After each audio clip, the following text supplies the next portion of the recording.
पड़ोसी मुल्क पाकिस्तान में कुछ ऐसी हलचल हो रही है जिससे भारत की सुरक्षा एजेंसियां इस समय सतर्क हैं। क्या हो रहा है? भारत ने हाल ही में नोटिस किया है कि तुर्की से कुछ एयरक्राफ्ट ऐसे आए हैं जो डिफेंस एयरक्राफ्ट हैं, और पाकिस्तान के नूर खान एयरबेस, ये वही एयरबेस है जहां पर लंबे समय तक भारत को आशंका थी कि अमेरिकियों ने यहां पर न्यूक्लियर बम छुपा कर रखा हुआ है। यह वही जगह थी जो सीबीएस न्यूज के हवाले से पता चली थी कि ईरान वालों ने अपने जहाजों को अमेरिकी हमलों से बचाने के लिए पाकिस्तान में पार्क करवा के रखा हुआ था। तीसरी बात यह पता चली है कि जिस समय तुर्की के एयरक्राफ्ट यहां आए हैं, मिलिट्री एयरक्राफ्ट, उसी समय पर चाइनीज एयरक्राफ्ट भी यहां पर आए हैं। कई तरह के प्रश्न यहां पर बनने लग रहे हैं। पहला, क्या भारत के लिए चिंता की बात है? दूसरा, क्या वापस पाकिस्तान वही कर रहा है जो अमेरिका के साथ अफगानिस्तान के मामले में किया था? क्या यह फिर से ईरान को सपोर्ट करके अमेरिका की पीठ में छुरा घोंप रहा है, या भारत के लिए कुछ ऐसी तैयारी कर रहा है जिससे भारत को चिंतित होने की आवश्यकता है? हेडलाइंस है 60R military aircraft, Chinese Turkish aircraft, जिसके चलते हाल ही में सभी जगह चिंता का माहौल है। आज के इस सत्र में इसी विषय के ऊपर जिक्र होगा, क्या चल रहा है आफ्टर ऑल पाकिस्तान में, और विशेष रूप से तब जब पाकिस्तान ने हाल ही में तुर्की और सऊदी के साथ डिफेंस पैक्ट साइन किया हो, और उस डिफेंस पैक्ट में यह तय किया हो कि दोनों देश मिलकर के पाकिस्तान के साथ एक दूसरे के साथ कंधा मिलाकर चलने वाले हैं। इसके क्या मायने निकाले जाएं, और आफ्टर ऑल चीन क्या खिचड़ी पका रहा है? क्या ये सब मिलकर के कुछ और बड़ा तैयारी कर रहे हैं, या फिर ये केवल ईरान के लिए अपनी तरफ से जो संभव सपोर्ट है वो कर रहे हैं, या फिर हम खामखा चिंतित हो रहे हैं? आइए एक एक करके सारे विषयों पर विस्तार से चर्चा करते हैं। विस्तार से चर्चा से पहले फिर आपको याद दिला देते हैं, हमारी यात्रा 30 दिन 30 सवाल के साथ निकली हुई है, और यह यात्रा उत्तर भारत में अयोध्या से जनकपुरी का सफर करते हुए अब दक्षिण की तरफ मुड़ रही है। ऐसे में आपको हम अपनी तरफ से अपने इंस्टाग्राम अकाउंट्स के थ्रू, व्लॉग्स के थ्रू, और इवन अंकित इंस्पायर इंडिया पर भी हमने इसके कुछ सेशंस आपके साथ साझा किए हैं। आने वाले समय में आपको और भी जानकारियां मिलती रहेंगी। अगर आप टू डेट रहना चाहते हैं तो आप अंकित इंस्पायर इंडिया, अंकित अवस्थी व्लॉग्स, इन्हें सब्सक्राइब करके रखिए, आपको अपडेट्स मिलते रहेंगे। बाकी हरी इच्छा। चलिए आगे बढ़ते हैं। फिलहाल के लिए चर्चा इस बात की कि पाकिस्तान के अंदर चीन और तुर्की के विमान लगातार 60 घंटे से कोई ऑपरेशन चला रहे हैं। यह चर्चा जब जैसे ही बाहर निकलकर आई, कुछ इस तरह के बड़े बड़े मिलिट्री एयरक्राफ्ट थे जो उड़कर के पाकिस्तान के एयरबेसेस पर उतरते हुए देखे गए। जैसे ही ये तस्वीरें आई, भारत में चिंता की बात हुई। क्यों? क्योंकि ये नूर खान एयरबेस, मुरीद के और शोरकोट एयरबेस के ऊपर देखे गए थे। पाकिस्तान में इस प्रकार से इस तरह की चीजों का होना ऑपरेशन सिंदूर की याद दिलाता है। आपको याद होगा ना कि जब भारत ने ऑपरेशन सिंदूर में इन एयरबेसेस को निशाना बनाया था, तब ये एयरबेसेस सुर्खियों में आए थे। भारत ने अपनी मिसाइलों से भारतीय सीमा में ही हवाई जहाजों को रखते हुए दूर बैठे पाकिस्तान के अंदर हमने चाइनीज डिफेंस को धता बताते हुए, HQ-9 जैसे मिसाइल डिफेंस को हमने धता बताते हुए इनके एयरबेसेस को निशाना बनाया था। अब उस निशाने वाली जगह पर पाकिस्तान अब रिकंस्ट्रक्शन तो कर चुका है। तस्वीरें नूर खान एयरबेस की कुछ इस तरह से आ चुकी हैं, जहां जहां पर हमने नुकसान पहुंचाए थे वो रीबिल्ड कर दिए गए हैं, और उन रीबिल्ड की हुई जगहों को चाइना वालों ने भी ये एडमिट करके बताया है कि जब भारत पाकिस्तान पर हमले कर रहा था तब पाकिस्तान की मदद के लिए चाइना उन्हें इंटेलिजेंस दे रहा था। कुल मिलाकर ये तो सेट है कि भारत ने पहले भी कहा था कि 400 से ज्यादा ड्रोन्स ऐसे हैं, मिसाइल्स ऐसी हैं जो चाइना से आकर भारत में गिरी हैं। भारत ने पहले भी कहा था कि ऐसे बहुत से ड्रोन्स हैं जो तुर्की के द्वारा पाकिस्तान को दिए गए थे और वो ऑपरेशन सिंदूर में भारत में गिरे थे। इवन इतना ही नहीं, पाकिस्तान के अंदर से कुछ ऑपरेटिव्स भी मारे जाने की खबर आई थी जो तुर्की की तरफ से उनके ड्रोन्स को चलाने के लिए पाकिस्तान में भेजे गए थे। आपके मन में सवाल आ सकता है कि तुर्की के लिए पाकिस्तान प्रेम, इस्लामिक गठबंधन है या कुछ और? देखिए, इस्लाम के नाम पर तुर्की को पाकिस्तान जैसा एक पागल देश मिल गया जो उसके साथ वेपन परचेज में अब कंधे से कंधा केवल इस्लाम के नाम पर मिलाकर खरीदता चलेगा।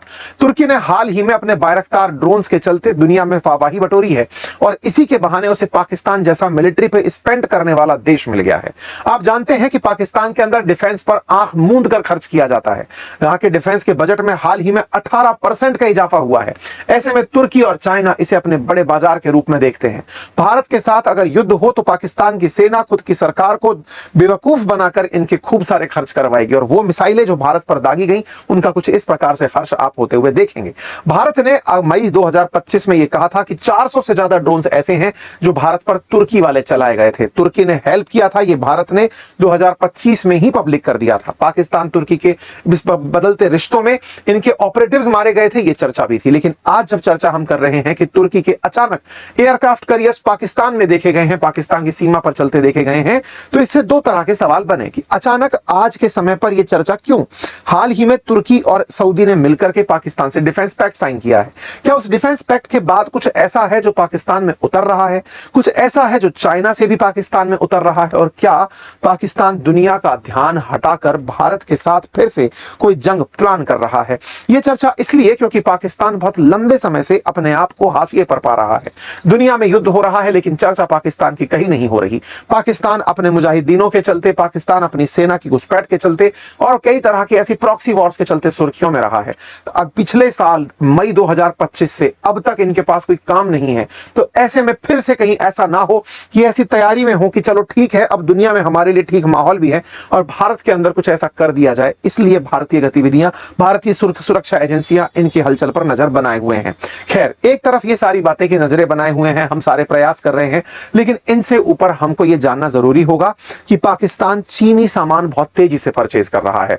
चाइनीज और टर्किश सामान परचेज करने में हाल ही में एक चीनी सबमरीन पाकिस्तान पहुंची है। साथियों, पाकिस्तान लगातार चाइना से न केवल अपने लिए डिफेंस इक्विपमेंट और मिसाइल परचेज कर रहा है, अपितु अब वो हंगौर क्लास की सबमरीन्स भी ले रहा है। ताजा अपडेट पिछले ही महीनों का है जब पाकिस्तान में चाइनीज सबमरीन्स आकर पहुंची हैं। साथियों, पाकिस्तान से चाइना पाकिस्तान सबमरीन का जो ये डील चल रहा है, इसमें ऑलरेडी पाकिस्तान के पास 5 सबमरीन है और 8 सबमरीन ये चाइना से और लेने जा रहा है। ऐसे में 13 सबमरीन्स के साथ अपने छोटे से तटीय क्षेत्र को पाकिस्तान सुरक्षित करने की जगह भारत के साथ इस तरह के युद्ध की तैयारी कर रहा हो, इसमें किसी प्रकार की कोई दो राय नहीं है। 2028 तक इसके पास 13 सबमरीन्स होंगी और वो सबमरीन्स, इसका बहुत छोटा सा कोस्टल एरिया है, भारत के कंपैरिजन में लगभग 1/8 हिस्सा है। ऐसे में इतने छोटे से कोस्टल एरिया के लिए सबमरीन्स का होना यह दर्शाता है कि पाकिस्तान कुछ इस तरह की गुप्त रणनीति भारत के चारों तरफ प्लान करने की हिमाकत कर सकता है। और उसी हिमाकत में इन्होंने हाल ही में, आज ही की अगर आप अपडेट देखें तो इन्होंने अपना जो चीफ ऑफ डिफेंस स्टाफ था इनके यहां पर आसिम मुनीर, उनके लिए एक कानून भी पारित कर दिया है जिसके तहत चीफ ऑफ डिफेंस फोर्सेस के पास अब नेशनल कमांड अथॉरिटी एक्ट के माध्यम से और भरपूर पावर दे दी गई है। मतलब ऐसी पावर जिससे आसिम मुनीर की शक्ति अब प्रधानमंत्री और यहां के राष्ट्रपति से भी बढ़कर हो गई है। यानी कि वही सारे स्ट्रेटेजिकल डिसीजंस लेंगे, सेना को लेकर के जो भी फैसले होंगे उसमें किसी का कोई इंटरफेरेंस नहीं होगा। और इन्हीं आसिम मुनीर की वजह से अब पाकिस्तान में 18% डिफेंस बजट बढ़ाया गया है, जिसके चलते चाइनीज और टर्किश सामान यहां पर देखे जा रहे हैं। सवाल है, भारत क्या कर रहा है? Wait and watch. हम वेट एंड वॉच कर रहे हैं। पाकिस्तान क्या कर रहा है? अपनी जैसी हरकत करता है वो कर रहा है। भारत में लेकिन एक कूटनीतिक दांव जरूर चला है। हाल ही में भारत में जो अमेरिकी रिप्रेजेंटेटिव सर्गेई गोर हैं, अमेरिकी जो एम्बेसडर भारत में पोस्टेड हैं, उनकी जम्मू कश्मीर यात्रा हुई। जम्मू कश्मीर यात्रा में वो यहां के मुख्यमंत्री उमर अब्दुल्ला से मिले।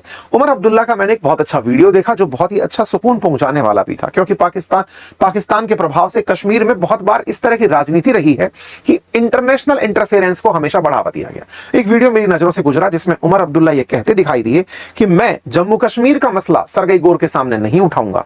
मैं उनसे बात करूंगा कि अमेरिका के टूरिस्ट जम्मू कश्मीर में कैसे आए।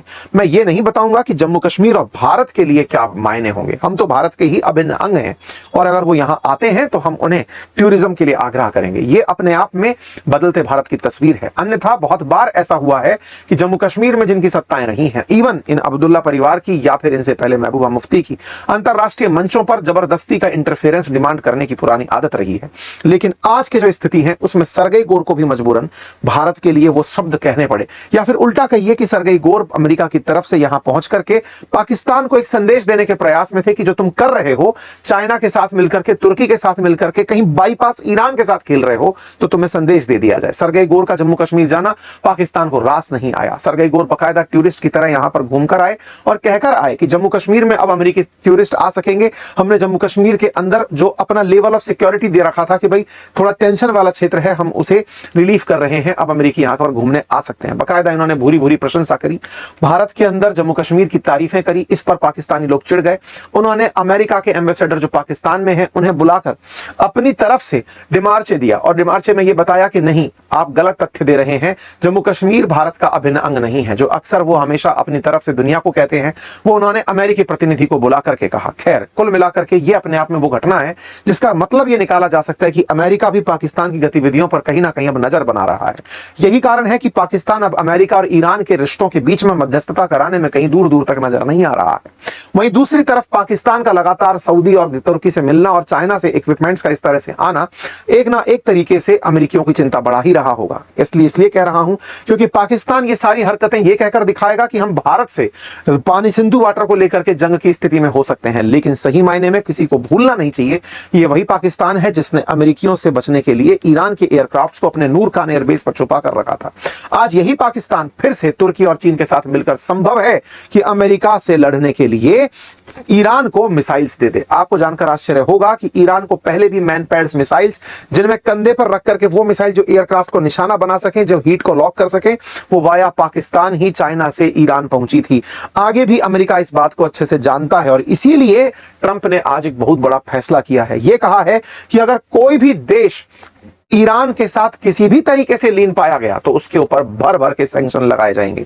इसका मायना यह है कि आने वाले समय में अगर अमेरिका ये जान जाता है कि किसी ने भी ईरान को कैसे भी फाइनेंशियली या फिर किसी भी प्रकार से लॉजिस्टिकली मदद की होगी तो उसके ऊपर अमेरिका बहुत ज्यादा सख्त होगा। ये बदलती हुई समीकरणों में पाकिस्तान कहीं इसका उद्देश्य लाभ भारत के खिलाफ जंग की तैयारी में ना करे, इसके लिए हमारी सुरक्षा एजेंसी पूरी तत्परता से नजर बनाए हुए हैं, क्योंकि माहौल जिस तरह का है वो सब कुछ अच्छा तो नहीं दिखा रहा है। बाकी आप लोग इसे कैसे देखते हैं जरूर कमेंट बॉक्स में बताइए। चैनल पर नए हैं तो सब्सक्राइब कर लीजिए और हमारी अगर राम यात्रा से जुड़ना चाहते हैं हमारे चैनल्स को सब्सक्राइब कर लीजिए, आपको अपडेट्स मिलते रहेंगे। तो फिर कहिए जय श्री राम।